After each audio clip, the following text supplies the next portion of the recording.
Hello, welcome to Tony's Bonsai. If you saw one of my previous videos where I bent the trunk of a Scots pine, I also at the same time acquired this tree. Now it was advertised as a yew, but it's turned up and it's a spruce. Ah well, these things happen. It's pretty useless to me. I've got much better spruce than this. So I'm going to use the same philosophy as I did with the Scots pine, which is let's do some crazy bends on the lower part. And if I am going to keep it, at least then it'll be something interesting. So let's crack on. It's the same system that I used on the Scots pine. So I'm going to start in the same way. I'm just looking at that. No, there's no buds or anything. This is just a broken off branch. There's very little happening with this tree.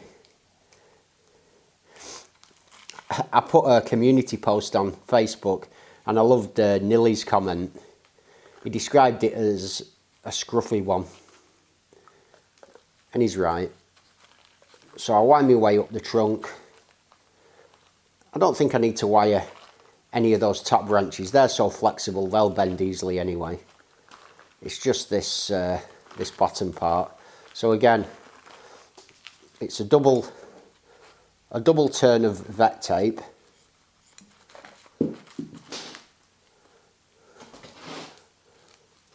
I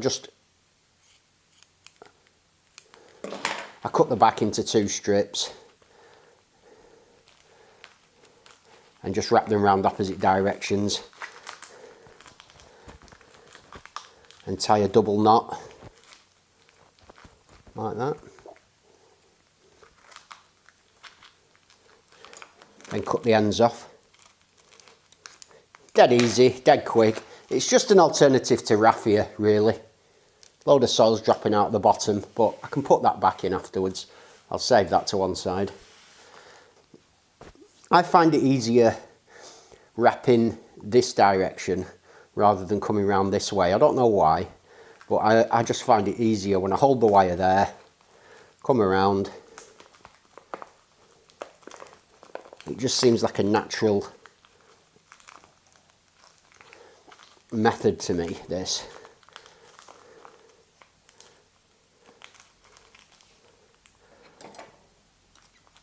I get one nice coil up there and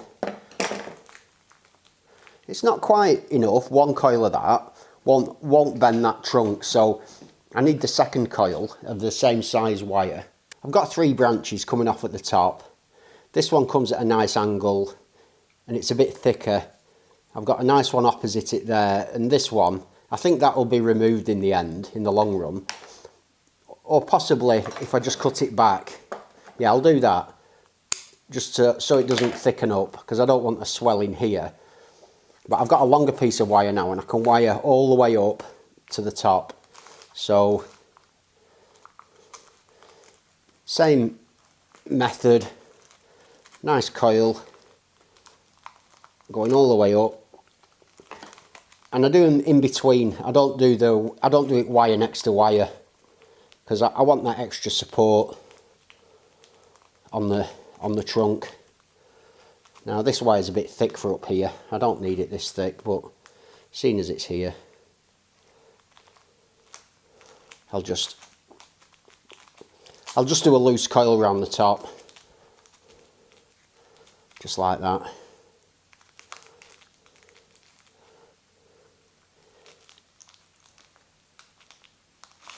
I'm much less worried about this one not making it than the pine that I did on the other video, because spruce are so tough. And now what to do with this? The pine went off at more of a natural angle. This doesn't really have much sort of interest in terms of a direction, so I can do whatever I want with this. And I'm going to start with a twist and a turn. So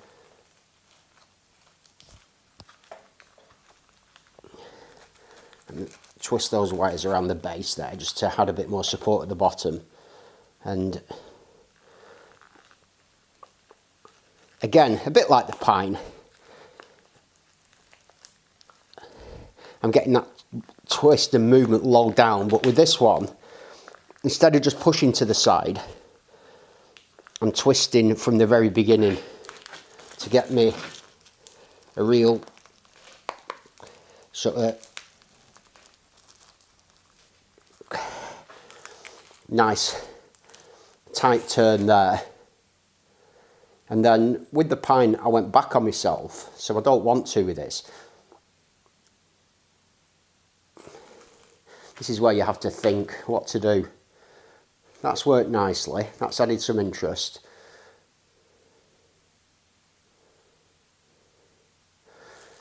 This branch here, I do like. Perhaps this one will end up being something also. So I think I'll just twist that down and come round like this. Like that. So I've done like an S shape, but it's coming up and across. It's not a standard S, it's almost like a horizontal S, which is a bit unusual, but could be interesting.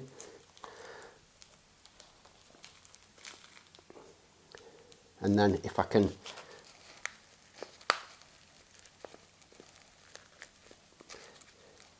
add a bit more three-dimensionality to that S, like that, that's looking quite good. Then bring this up here, like that.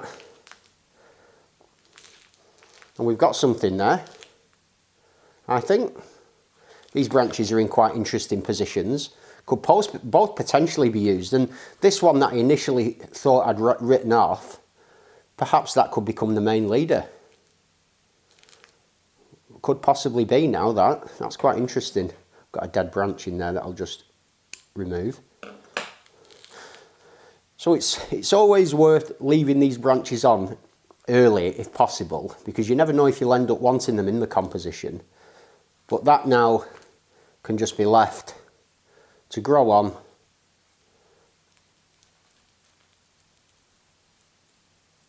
Nice and healthily, and we'll see what it does from here. My battery's failed me again, so I'm back on voiceover mode. I decided to plant the tree in this little plastic tub just to give the roots a bit more space to grow in the spring. Initially I wasn't really bothered because I didn't think much of the tree, but having done this twisting work on it, I quite like it, and I thought it was worth, you know, wiring into the pot just to secure it down, and hopefully it grows on well. Here she is, doing a twirl. I like to look at these trees like this, rotated from all angles, just to see the kind of movement that's been put into that trunk. As always, thanks for joining me. Have a great day, and I'll see you soon.